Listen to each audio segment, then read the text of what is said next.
Alors, on va s'intéresser à la question 2 de l'exemple 4 du cours.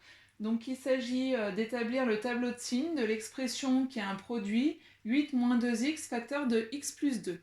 Donc, pour ça, on commence par déterminer les valeurs d'annulation, c'est-à-dire les valeurs où ce produit vaut 0. Alors, on sait qu'un produit vaut 0 si l'un des facteurs vaut 0. Donc, il suffit de résoudre deux petites équations. D'une part, 8 moins 2x égale à 0 et d'autre part, x plus 2 égale à 0. Donc 8 moins 2x égale à 0, ça donne moins 2x égale moins 8, c'est-à-dire x égale moins 8 sur moins 2, et moins 8 sur moins 2, ça donne 4. Et puis la deuxième valeur, c'est pour x plus 2 qui vaut 0. X plus 2 vaut 0, ça donne x égale à moins 2. Du coup, j'ai deux valeurs d'annulation qui sont 4 et moins 2 qu'il faut faire apparaître dans mon tableau de signes ici. Alors, les valeurs d'annulation, il faut bien les mettre dans l'ordre croissant. Donc, je vais mettre ici sur ma première ligne, moins 2, puis 4. Et en dessous, je trace mes traits jusqu'au bout. Ensuite, je vais remplir ligne par ligne. Alors, la première ligne, c'est la ligne de 8 moins 2x. La ligne de 8 moins 2x, 8 moins 2x vaut 0 pour x égale 4.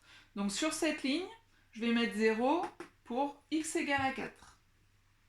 Et pas pour x égale moins 2. Sur chaque ligne, je viens bien regarder ce que j'ai fait au-dessus. Sur cette ligne ensuite, ça veut dire du coup que la barrière elle est là et que d'un côté de la barrière, d'un côté du 0, je vais avoir un signe et de l'autre côté, je vais avoir un autre signe. Pour déterminer le signe, ici j'ai pas la place de l'écrire, mais on cherche la valeur de m, du coefficient directeur, c'est-à-dire du coefficient devant x. Ici, le coefficient devant x, c'est moins 2. Moins 2, il est négatif, et d'après la règle du cours, si le coefficient est négatif, je mets un moins à droite du 0. Donc à droite du 0, je vais mettre moins, et partout à gauche du 0, je vais mettre plus. Donc moins, et là, partout à gauche du 0, je mets plus. Ma barrière a été là.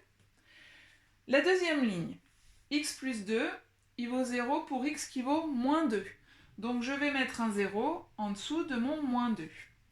La barrière se situe ici, ça veut dire que mon changement de signe se situe là. Donc je vais avoir un seul signe à droite du 0 et un autre signe à gauche du 0. Quand je dis un seul signe, ça veut dire un même signe. Ici, le coefficient devant x, il ne se voit pas, il n'y a rien, mais quand il n'y a rien, c'est comme s'il y avait 1. Il est donc positif. Positif, on met le signe devant x à droite du 0, ça veut dire qu'à droite du 0, c'est-à-dire partout là, je mets plus. Et à gauche du 0, je mets l'autre signe, c'est-à-dire moins.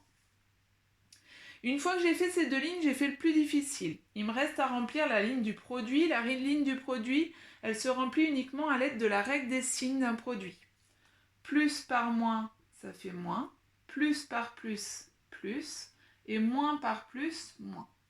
Et le produit vaut 0 du moment que l'une des deux expressions ici vaut 0. Donc ça veut dire que ce produit vaut 0 à la fois pour x égale à moins 2 et pour x égale à 4. Et donc ici, j'ai obtenu le tableau de signes de l'expression 8 moins 2x facteur de x plus 2.